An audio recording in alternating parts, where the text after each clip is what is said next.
कपडे धुताना हातांची घ्यावयाची काळजी.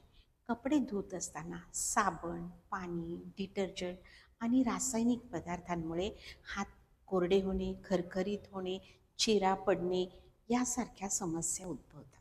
हात निरोगी आणि मऊ राहण्यासाठी त्याची काळजी घेणं आवश्यक असतं. प्रथमतः शक्य असेल तर ग्लोव्ज वापरावेत. ग्लोव्ज हे रबरी किंवा प्लास्टिकचेही असतात. ग्लोव्ज वापरल्यामुळे डिटर्जंटचा थेट स्किनवर परिणाम होत नाही आणि दुष्परिणाम टाळता येतात. आणि हो, शक्य असेल तर कोमट पाणी वापरावे.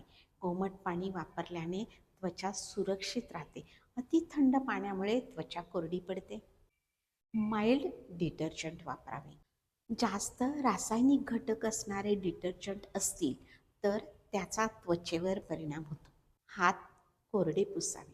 कपडे धुवून झाल्यावर हात कोरडे करावे. अन्यथा हात ओले राहिल्यास त्वचा मऊ होते आणि संसर्ग होण्याची शक्यता असते. कपडे धुवून झाल्यानंतर हात वारंवार धुण्याचे टाळावे. ते फक्त स्वच्छ पाण्याने धुवावेत आणि कोरड्या कपड्याने स्वच्छ पुसावे.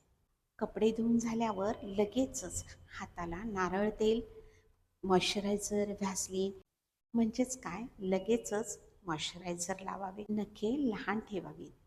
नखे मोठे असतील तर त्याच्या कोपऱ्यांमध्ये डिटर्जंटचे कण साठून राहतात आणि फंगल इन्फेक्शन होण्याची शक्यता असते.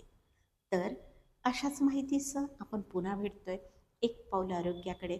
धन्यवाद.